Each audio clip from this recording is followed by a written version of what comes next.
Morning, everyone. Morning. Of course, you know I'm Elise. I'm on the Bridge 99.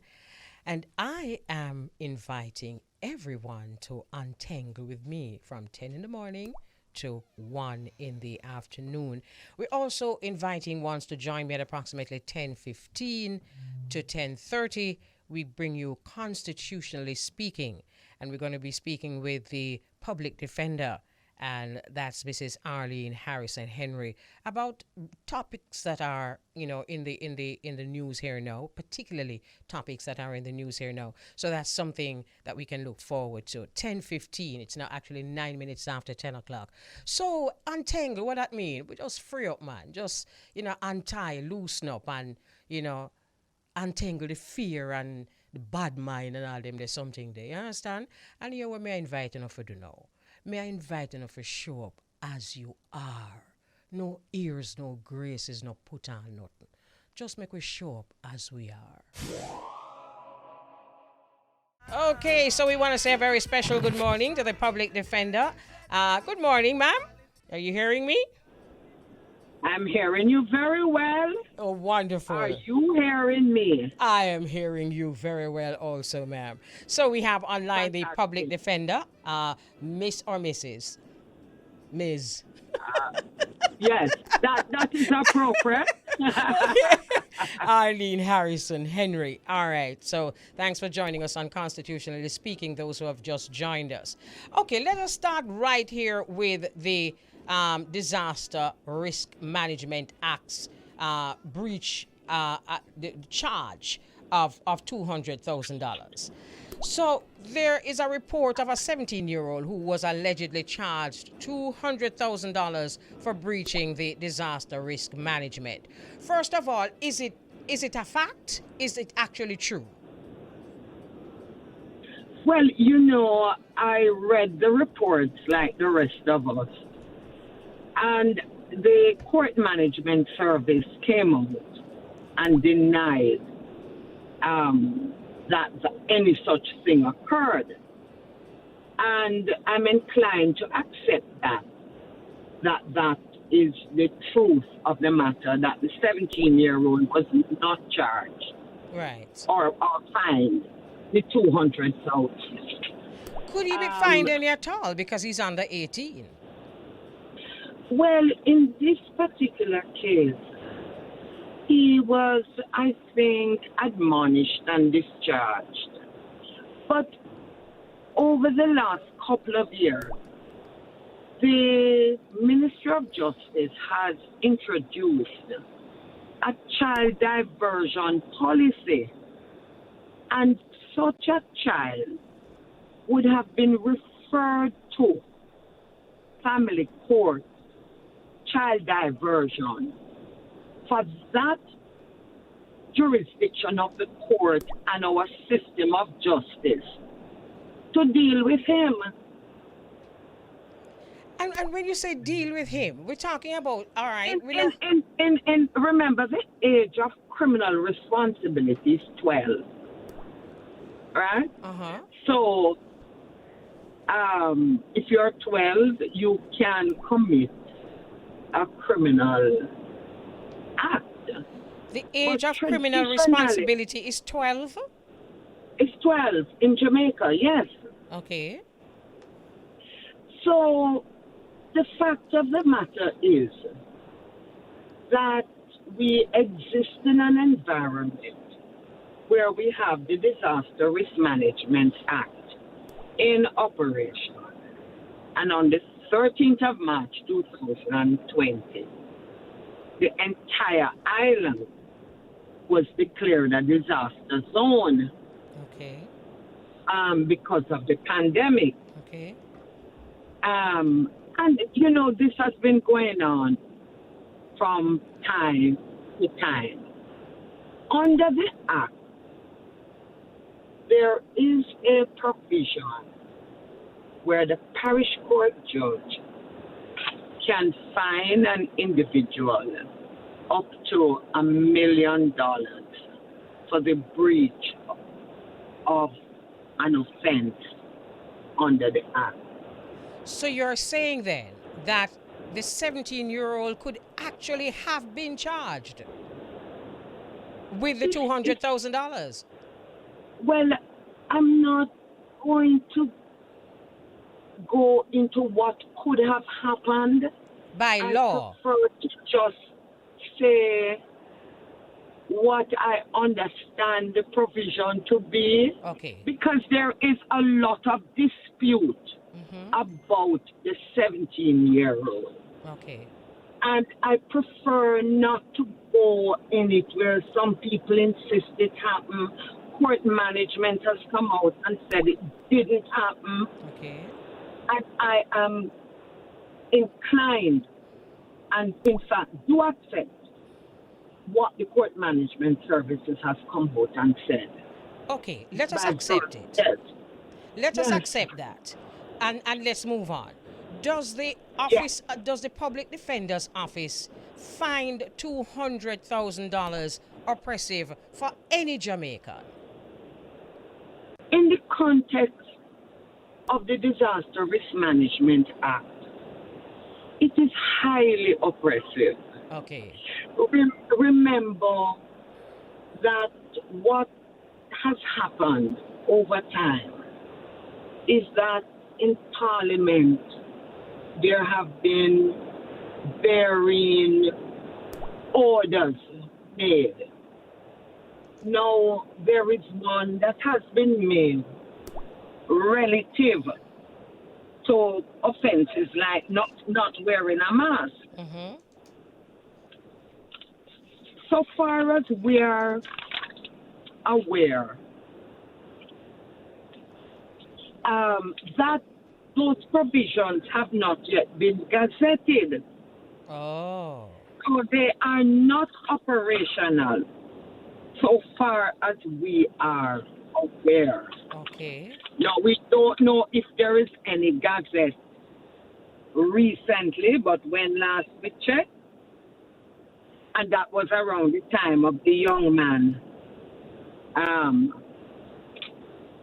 the story of the young man. Okay. So there is a schedule. To explain a little further, We don't have a lot of there is time. a schedule of penalties and fines, All right. and it is not yet gazetted. I got you. So, I for got you. instance, you would see that, as an example, not wearing a mask, Yes. $5,000, Mm-hmm. 5,000. Then you'd see another offense, X amount of dollars. Right. The schedule of penalties and fines are not yet gazetted and not yet enforced. Okay. So let me just ask you this This quickly. schedule, just one final thing. Go ahead. The schedule of fines and penalties do not appear in the main act, the Disaster Risk Management Act. We also have to bear in mind that I think from March of this year, there has been a great deal of discussion about ticketing, introducing a ticketing system so that persons do not have to come into custody, Okay. but a ticket is issued, and that has not yet come into effect. Okay. Let me ask you this That very comes quickly. into effect, it would ease a lot of the confrontations between citizen and police. All right. Sorry. Yeah. Let Your me. No. I question. have to ask you this very quickly. Since it has not yet been gazetted, quite a few people have already been charged with the $200,000. Can their lawyers then represent them, and it's thrown out because it's not gazetted? No, it can't be thrown out because without the gazetting, the parish court judges have to utilize the law that currently exists, Okay. I got you. which is the fine of up to $1 million. So the call has to be for the schedule of penalties and fines to be gazetted Okay. so that it can be enforced. Because remember, the schedule now, with no mask or failing to social distance, these offenses do not appear in the main act. Okay. So there is more work to be done for the citizens to be protected. I got you. All right. We have so many more questions to ask, but just so little time. And there is the Rastafarian female Nzinga King case. But before we go there, with the 1 minute that we have left, could you just tell the listeners who are not aware of the Constitutional Court? What is actually the Constitutional Court and what is your role? The Constitutional Court, of course, established under the Judicature Supreme Court Act, is a court that normally consists of 3 judges, and that court is convened when a claimant asks for it to be convened for the hearing or trial of a constitutional issue. And so, you claim that your constitutional rights have been violated, and you ask specifically for the Constitutional Court to be convened, as you are entitled under the Charter of Fundamental Rights and Freedoms. So it's not a single judge hearing, though a single judge can hear a constitutional matter. Okay. I think we've run out of time, which is such a pity, because what I would want to know perhaps next Thursday is, having completed your investigations as a public defender, how much power are you left with? Actually, you know that the nature of our office is really one of persuasion and to make recommendations. And therefore, we don't have enforcement powers as a judge, as a court has. Okay. We don't have that. Okay, so let me ask you a final question because I get in a wrap up long time. So let us say you have come to a conclusion and you're using your power of persuasion. Since you've been in that office, how strong has your power of persuasion been so far? I would have to go back and make an assessment. But really? If we talk, no, but I'm going to give you an example. All right. If we talk, say, about recommendations coming out of the Tivoli Gardens, we call it incursion. Mm-hmm. We call it incursion, very euphemistically. I would say that several of our recommendations were accepted. Okay, great. If we look, for instance, at our study on Rastafari, many of our recommendations were accepted. Okay, good. If we look, for instance, at the very first report I did, which was on the St. Hilda's schoolgirl being debadged. Yes, I remember that. Our recommendation of her being restored to her office was accepted. Okay. In relation to Riverton Fire, our recommendation of compensation, which was actually taken through the court, that was finally made. Compensation was finally made. Okay. So, and there are several other examples. All right. Several. All right. So we have to wrap up now. And perhaps the next time we speak, if nothing happens before then we can go into the Rastafarian female Nzinga King case and others that come up in the week. Hopefully nothing too much comes up in the week. Wonderful talking to you. I'm crossing all my fingers and my eyes. And toes. Right? Because our resources have been stretched to the max. I can just imagine. Just imagine. We'll talk. We can talk about that next all week the best. also. Wonderful talking to you. Have a wonderful all day. The best. Thank nice you. Talking to you too. Okay, wonderful. Bye. So we want to remind our listeners that at approximately 5 minutes after 12 o'clock, we're going to be linking up with the diaspora and we're going to be chit-chatting with Beauregard. So listen up for that. We're looking forward to that. So bless upon yourself like that. Okay. more information? All right, make we take a WhatsApp. This one says, greetings, Auntie Elise. Just want to say a big thank you to your Cali family matria for sharing this link. I am thoroughly enjoying the upfulness of you skanking and ting. Oh my goodness. Oh my goodness. I won't tell you what my friends are saying because them don't have no manners. No manners they don't have, you know. Okay, so I am not going to repeat none of what them say. I'm just going to say thank you very much. And it says, I'm grateful to hear your voice in my home again. Plus seeing you live. Give thanks, Mama. Enough big ups to the Bridge 99 FM family. And that is coming from Sashamani. Hi, this is Butcher Banton. You're tuned to Sister Elise Kelly on Bridge 99 FM, Tuesdays and Thursdays, 10 a.m. to 1 p.m. Informal, educational, and uplifting. So we got live online Ricardo Burke. Mr. Burke, are you there? Yes, I am here. Oh, wonderful. Good morning. Good morning to you and thanks for having me. Okay, all right. So let us find out a little bit about Ricardo Burke. Tell us who you are a little bit, just a bit. All right. So, again, my name is Ricardo Burke, and I am the managing director of Youth for Change Foundation, which is an NGO. And basically, we assist human beings over children, adults, everyone, to make life a bit more easier. Okay.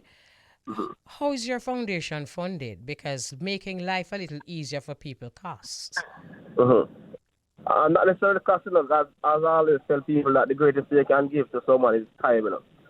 So even the foundation started out with $70 Jamaican in 2014. And we have impacted over 5,000 lives since then. So basically we're funded by regular Jamaicans, persons in diaspora, companies, organizations. So just regular individuals who just donate stuff. You know, even though I have a few persons who commit themselves every month to donate some groceries or something towards somebody. A few persons? Yeah. Not groups, not organizations, no? We are mostly funded by individuals. Okay, and that works? Yes, it does. Okay, wonderful. All right. You know, a lot of people might think that might not be a consistent way of, you know, for money to flow. But what has your experience been? There's a concept, you know, as I said before, time is the greatest thing, and sometimes it's not the amount you give, but the genuineness and the love behind what you give, it can cause a greater impact. Here. We have sent students to schools. We have prepared, before COVID, we have a breakfast program which provides over 35 students with breakfast each school morning in Portmore, and then we launch a branch in St. Thomas as well at a school that would normally provide breakfast for students as well. So it doesn't necessarily need big funding to do some things, because some things, put it this way, if a man in a desert is dying of thirst, can $1 million save him? No, but a bucket of water can. Absolutely. I got you loud and clear. And, you know, this is so important for us to hear this, you know, because a lot of people think that they can't help because they don't have a lot. And everybody can help. Everyone has something to offer. That's so true. But where did this spirit of giving come from in the eye? I'm going to be asking other questions about your foundation. But a lot of people, I'm asking this question because there are a lot of people who want to give, you know, but they genuinely don't know where to start. All right, so it comes from the upbringing, for one. I always see my grandmother sharing dinner and leaving for a person's passing by and stuff. And then I see my mom operate a cook shop, and she never tell nobody no. Yeah. And I remember one point in life, I go to my mom and say, "Mommy, why me have to kind like you and not being like my father?" That's not nice. Yeah, literally. Love to other people. So she said to me, one day we will understand, you know. And then I can remember fast forward and I think about it and say, look, this is it for sure. So it basically, and as I said before, there are many persons who want help but don't know how to. Even if it's in a circle, because helping don't necessarily mean money, you know. Even opening a door for a scene at a bank or something, you know, it's doing good deeds as well. Absolutely. You know, this sound is so very important to be really echoing all over the world, because for those who think that they don't have anything to offer, as long as you're alive, you have something to offer. Okay, wonderful. So I can even tell you this. A few years ago, I think about 2 years ago, we assisted a senior lady and her husband with a house. We rebuilt a house for her. Mm-hmm. And that time, I love bangles. And it was like just in mango season and stuff. And the man literally ride on the entire community and looked for me with 2 weeks and mango. And I was so happy to get the mango because I always wanted it. You know, so, and remember, it's somebody you help, you know. And in that same thing, you just feel like, so, yo, you don't have the to give, but at least you have 2 mangoes. You know, and it comes right forward to the principle of giving what you have. Yeah. Because that's what he had. Perfect. And it was accepted graciously. Mm-hmm. Because it's another part of giving. Receiving graciously. Yeah. Absolutely. Okay, let us talk about Gregory Park community. You do a lot of work in Gregory Park, right? Yes, we do. Let us talk about the children of Gregory Park and the computers that they've been able to access. Mm-hmm. So we have a homework center which opened in 2016, and it provides free computer and internet access to students who are doing schoolwork. So even adults as well who do resume writing and application writing, we provide the service to them free of cost. Mm-hmm. So we assist them with print for them free and stuff like that.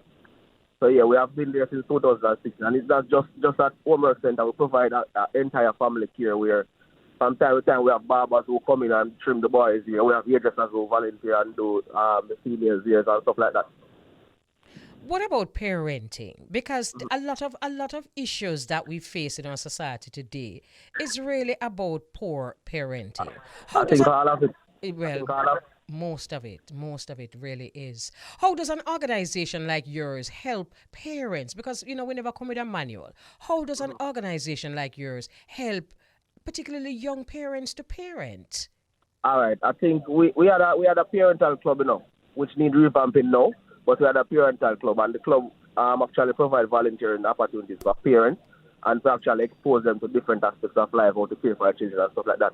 So even in 2019, I think 19, we had a trip for parents, free of cost, and the only cost was to bring a child with you. They have to bring their kids with them because, you know, in most inner city communities, parents don't spend as much time with children. Mm-hmm. They're always gambling, or they're always at work, or they're always doing something. So we did that trip for parents to spend some time with their children. So they had to look at them one-on-one, or who have 3 or 4 children, they actually bring them as well. So we tried to create an environment like that. We had plans to move forward with it, but you know, COVID came in and then things just took a turn. But yeah. You know something, can I call you Ricardo? Yeah, man, sure. You know something, Ricardo, a lot of people don't seem to realize how much problems are being caused just by parents who don't. You said you created this trip to just let parents be with their children, look at them, talk to them. You know how many problems that are being created because parents just don't even see them picnic. They might feed them, you know, because parents think that feeding and clothing is parenting. Yes, true. One of the things that make it so easy now, I remember growing up and I was living with my father, and he was always busy. So when the report to pick up at school, my report pick up last because everybody parents come at school and my father is not there. And it feels so hurtful as a young child growing up. And sometimes the parents just don't know the cost. They are working so hard for you to go to school and to get the better of life. They don't even realize that the time when they spend is more valuable. So many times I just don't know. So true. So very true. Intentionally. But it affected me. And as a child, sometimes you don't want to say it. You know, you're talking about don't know. You know, them say for lack of knowledge, the people perish, you know. And it is true. And it is so important for us, whoever us is, those who know, to really pass it on. You know much thing we never know? No, big and serious. But then you get to know. And then once you know, you're empowered. That's true. Okay, so let's talk about you're both active and you're also an activist. Let's talk about your activities. So it's more than just in Gregory Park. And tell us a little more about what else that you do. All right. So before COVID came in, we have this program that we do a food drive on social media every 2 months. And we'll go into rural communities across Jamaica to distribute food items and toiletries to senior citizens, disabled, and just struggling families. And we have been doing that for about 2 years before COVID. And we still continue because even now, in our position, we have over 60 care packages distributed in Gregory Park and in St. Thomas as well. So we still try to do our best. And apart from that, we have spelling bee competitions being listed and stuff like that. We have a number of projects that we have done over the years. Okay. Talk about the National Integrity Action. You were a volunteer in 2015. Yeah. Then 2 years later, you received an award in recognition of your service. And then 2 years later, you became a board member. I read your bio. And Yeah. I don't know if you're as much as a problem child, but I know that you had dropout issues. Yeah, all right. So that is a living testimony, to be honest with you, even though I don't understand how it happened. But yes, I got expelled from high school. Not because I was literally a bad child, but I was actually defending somebody who was being bullied. Okay. Because I hate when persons bully others. So I was defending a young man that was being bullied, and then it got out of hand and stuff, blood draw and stuff like that. And I got expelled from high school, I think about 2 months before CXC started and stuff. So yeah, and I was just a regular person in my community who wanted to see a better for the community. And then I just started something, persons just pushing in the right direction and stuff like that, mentorship and stuff. Because I always encourage you to be a mentor to somebody if you understand the level of things. So it was because of mentorship and stuff, and they claim to say I'm committed and I'm genuinely hardworking and stuff like that. And so I have risen to a board member. Because as I said before, I grew up even watching Tailington on TV, Lime Chilling and them type of things, and then I'm board with her, like, and she was one of my idols growing up. Okay. So it's like a dream come true. So she mentored you? Yeah, I've been in training with her, man. Okay, Remember, most of the workshops and seminars are sitting there with, probably me, I'm the only person that without college university experience. Yeah, but that's why I want to talk just a little bit more about that, because yes, you don't have that experience, but you keep rising. So speak to the youth them who feel like say no, I mean I'm not, and nobody even gonna look for me, cause me have nothing. What attitude did you take to the table to help you to rise and continue to rise? Funny enough, just before I came on, we had this conversation a while ago, that society tend to push males aside. One thing that well in high school and school, you are done to your own. You have no value or you have nothing to contribute to society. And many of them literally don't have nobody at all who believes in them. And it's just one person to believe in it. When I wanted to start my organization, I went to many persons who are known in society and asked them, what are the guys there? What can I do to help my community? And many of them tell me time blank. They don't have any money, just forget it. And it was only my mother who said, Ricky, yeah, my son, anything you want, try it. If it works, it's so. Just be committed to it and try it. And then you see the outcome. And then fast forward 7 years later, this is it. So sometimes many of you don't have any motivation and no one to care for them. We are so caught up in life and achieving material things, we forget the social part of life. So true. Many of you, even yesterday, I see a Gleaner put out that thing where this young man, the tree dropped in his house. And the story is so such that end where the little send down to parents, and the motion could have seen them to just tell them how grateful he is, that they could have bring a union and bring him to life. Yeah. So sometimes we just need a push on somebody to encourage us or pat us on the shoulder and say, look, carry on. And again, Ricardo, that can be anyone. You know, if you qualified for do that. Can be anyone. You just have to just look on a youth and say, good man, or just, as you say, pat him on the shoulder, or her, and just say you're doing well. Because it's like some people just mean with them compliment, just say you're doing well now, man. Because sometimes that's all you need, Eh? You think what? I think it's a society thing. A societal thing? Yeah. We are quicker to bring down somebody than to bring them up. Yeah, well, we need to stop that, because at the top of the day, when we bring down somebody, it becomes our issue too. Anyway. All right, look at this way. You ever watch primetime news or after you watch news, you see 5 pictures going up with 5 young persons doing good in their community? No, but you might see 10 wanted man come up on the TV. You know, it was just a few days ago, my producer and I were talking about the very same thing, which is why we thought of inviting you. Because this is something good that's happening in the community. We're tired of the community cast. We know about that already. We want to find out about the people who are overcoming all of the obstacles. Anyway, congrats on being the 2019 Prime Minister's receiving the 2019 Prime Minister Award in the category of youth development. We're wrapping up now. What are your final words? My final word is just that, to tell persons that I want to see giving back becoming a way of life and not a choice. Yes. And doing good doesn't necessarily make money. Time is the greatest resource you can share. Thank you very much. We all need love in this time. We all do. Thank you so very much for sharing those good words and good vibes, and continue on your mission. Yeah, man. Thanks, Potter. Thank you for the opportunity. Most welcome. We got a caller live over there in the parish of Saint Elizabeth. All right, so greetings. Blessed dear, Sister Elise Kelly. Blessed.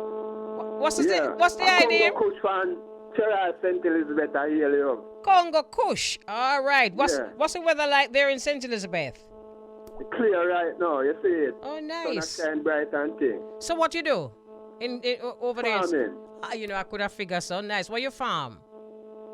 You don't know, say skeleton and thyme and melon and tomato and then thing there. A typical St. Elizabeth farmer. Them thing there, and watermelon. You know the watermelon. Yeah, look around you know what kind of ration, you see. Okay, give thanks. So you're listening to the bridge? Yeah, me listen to the bridge and me give thanks to you the back on radio again and think. I don't know, say, I had the fire lady where burn the fire upon the radio station and thing and the fire artist them, so I don't know, say, I'm more strength and thing, you see it. Every time. Give thanks for listening, Congo Kush. Every time. See? And bless up them other one there, St. Elizabeth, especially the farmer them. We need them. True. You don't know, say, the most important thing that can food alive, you see it. Just like that. Same way, sir. Can't survive without food, you see it. Just like, especially now, Congo. True, with the COVID thing where we are going and thing, you see And it. the lockdown in the house and can't go buy nothing. True. Sometimes you have to just take a little walk in your farm all day, so your dinner there. See him, so you see it. Yes, me see it, man. Give thanks again for tuning in. Yes, Sister Kelly.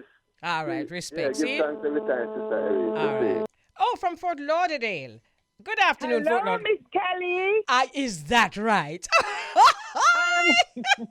How are you, my sister? Super duper excited. I'm so excited you're on the radio again. Oh my God. So are you listening?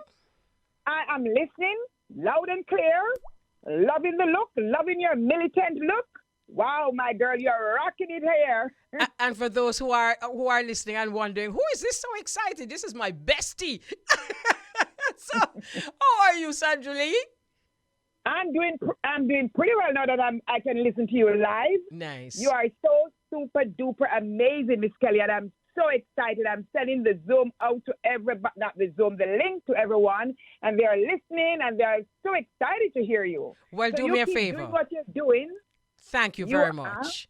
Do me a favor. you're Just doing send it. my love to all of the Fort Lauderdale, your friends, our friends. Just send a Yes. very special love to all of our crew, right?